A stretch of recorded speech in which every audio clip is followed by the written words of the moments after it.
We're going to start with Old Guy. All right, Old Guy, directed by Simon West, starring Christoph Waltz as Danny Dolinsky, because they always call him Dolinsky in this movie, the titular old guy. We also have as Anata Lucy Liu, which I haven't seen Lucy Liu for a while. And then we have as Wilborg. Wilborg? I don't know if wrote his name down wrong. My notes are always bad. You got to go to IMDb. You don't believe me. Believe me about the movie. Don't believe me about the names I give you. Cooper Hoffman, probably recognize all these names. At least the first two. Cooper Hoffman might be still kind of new to you, but he's been around for a bit. And Cooper Hoffman is Philip Seymour Hoffman's kid, I do believe. I do believe. Yes, I think. And I can't remember. Was it Cooper Hoffman that played in the last movie by PTA? I think it was. I can't honestly remember. What was that? Licorice Pizza, the weakest PTA that I've seen. I haven't seen all of his, but I've seen almost all of his, and didn't work so well for me. Anyway, what is Old Guy?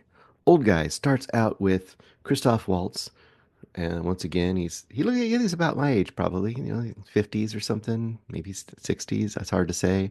And he's dancing at this club, and the place is bumping, and he's got a brace on his arm, and the credits are rolling, and you're like, what's up with this guy? Is he having a midlife or later midlife crisis, or what's up with him? What's he doing? He's dancing around, and then you find out like the next morning he's waking up hungover, and he's got two ladies with him, two, maybe even three, I forget. So really playing him up like, wow, he's really still living kind of a hedonistic lifestyle at such an old age. But then you find out, oh yeah, he's a hitman. He's a known hitman in the British area, British Isles, I guess mostly, but maybe he's international. Who knows? He's a hit dude. He's been kind of on the mend. His hand was messed up, injured, and he's had some surgery, and he's finally mended up, and he's ready to go back and hit the streets and do some killing. Meets up with his bosses, and they're like, you know, you're kind of over the hill, dude. You're probably not up for this anymore.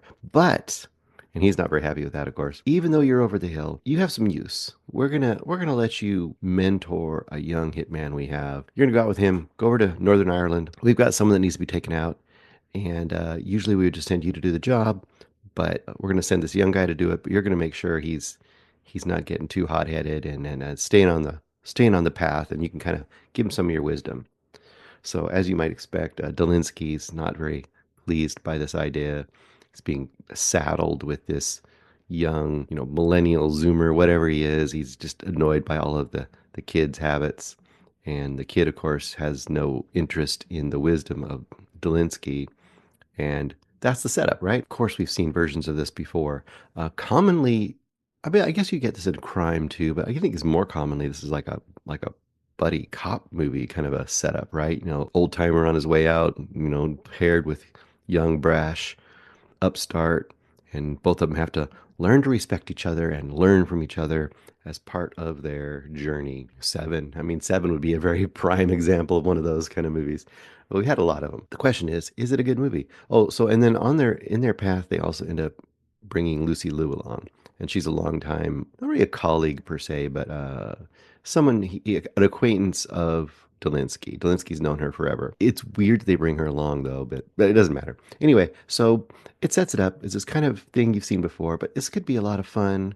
What are they going to do? It's going to be quirky characters and quirky situations, sort of comedic, but sort of dramatic, kind of the territory you get in Tarantino movies a lot. And you're kind of thinking it's all about the characters with this, right? It's like Lebowski or something, right? Any kind of a movie where, or like in Tarantino, like, when Pulp Fiction, the beginning of Pulp Fiction, the two hitmen going along doing stuff.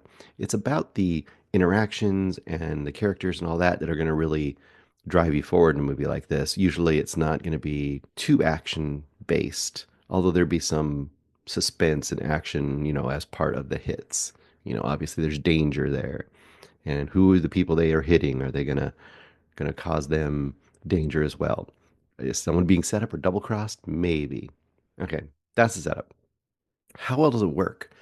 Surprisingly, for me, not great. And I was ready for this movie. I went into it and I was like, this is gonna be cool. This is gonna be fun. It's not gonna probably be, the top film of the year, but this is gonna be just a good, solid meat and potatoes, fun sort of comedy action sort of a buddy movie. And I guess the problem is this. It's weird. I like all these actors, and this is a movie that kind of proves to me that even though a great actor can definitely improve or save a movie, a lot of times what makes a great actor is a great script and a great director. In this case, I don't think any of these actors are done a favor by what they're dropped into because this makes me think all of them are not very good actors.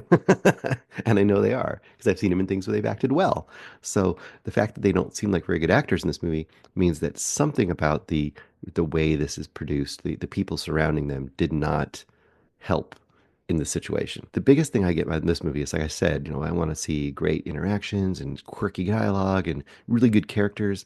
And I feel like for how much time you spend with these characters and how basically few characters there are, you're really with mostly you're with Delinsky and the kid, with some Lucy Liu in here. The fact that you're with them such a great amount of time for the runtime of the movie, the fact that I really didn't care about them very much and the characters weren't very interesting was the disappointing part for this movie. For example, Lucy Liu's character is there and she hardly has anything to do. Like, I literally don't know why she's there. In fact, I think in the movie, the only reason she's there is because she always wanted to visit Ireland. So he brings her along, but she has no point of being there other than like they've been longtime friends and maybe love interests. I don't know. That was kind of weird. This is the biggest problem for me is so you have these two going on a series of missions. So the question would be this, right?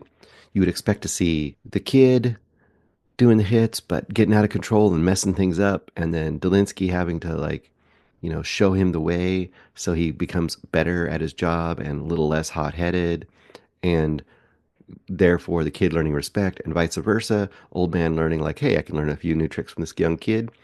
But instead, it's like Delinsky just kind of wants to do stuff because he doesn't want to be retired yet, even though his hand isn't really letting him do the job like he used to. So that kind of becomes the whole story in a lot of ways. And the kid is always shown as being good at his job and never really seems to learn anything. So it's kind of like the kid doesn't need to be there because he's not a very interesting character otherwise. They kind of give him quirks to try to make him an interesting character, but I don't think he is. Like, one of his character traits is that he has a toy car as a pendant around his neck because it was one of the only things he has when he was a little kid. It's like, okay, let's get in more of a story. Come on, let's go more with this. Last but not least, the biggest problem I have with this, in a movie like this, if you're going to have a series of hits, the hits should have a suspense or a tension or an energy to them. This movie definitely is lacking in energy. It just kind of sits there. It kind of just ambles along, which once again, I'd be okay with if the characters were super engaging and it was that kind of a hangout movie. But the characters aren't super engaging, so I'm like, okay, cool. The hits are going to be really fun and weird. But I swear, for how great of a he's like a name hitman, right? People hear his name, they don't know who he is, but people who know the Hitman game and they hear Dolinsky, they're like, oh, Dolinsky, that's like kind of the response you're supposed to get. He's terrible at his job. And I'm not saying because physically he can't do it. He's terrible. There's a scene where they have to go into a hit and they're supposed to get in a boat, like a little raft, go because they're supposed to get to the water side of this house. That's supposed to be the way they can approach this house and sneak up on it, right? Okay, I guess that makes sense. Well, the tide is out, so it's literally a giant tide flat that goes, I don't know, thousands of yards. So they just walk across the tide flats towards the house. Not only does it make no sense, I don't know how that is making them sneak up on the house because someone would see them, walking slowly towards their house for, what, an hour. Plus, it doesn't seem like while coming from that side of the house made any different because there's a yard on that side of the house. So whatever side they come to, they're coming through a yard. It, first of all, just logically made no sense. And then multiple times in this movie, this experienced and fantastic hitman has somebody dead to rights, or the bad guy has one of them dead to rights. And they do that great tropey thing where they just pause and then they have to have a conversation or start a conversation. And of course, that allows the other person that's in the sights to get away or get a shot off. Makes no sense. There's even a suspenseful scene where a character is using a ironing board as a shield. And you think, okay, that could be kind of an interesting, cool, improvised armament, right? A way to safeguard themselves from the gunshots. But that only works if you're really like nimble and smart about it. But the fact that the person doing that just literally is this holding this ironing board in front of themselves, walking straight forward slowly.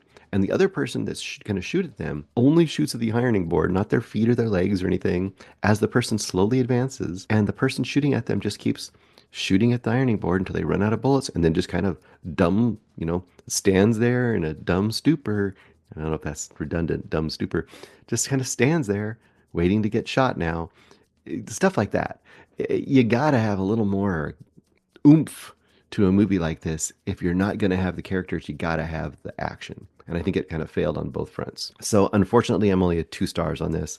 It was kind of a disappointment for me. And this is not my kind of movie usually, but this seemed like it could have been, and it just wasn't. Hey guys, thanks so much for watching this video. For more movie and television reviews and interviews, please subscribe to my Deepest Dream channel. Like, comment, share, subscribe. And as always, thanks so much for your support. Take care. Hey guys, thanks so much for watching this video. For more movie and television reviews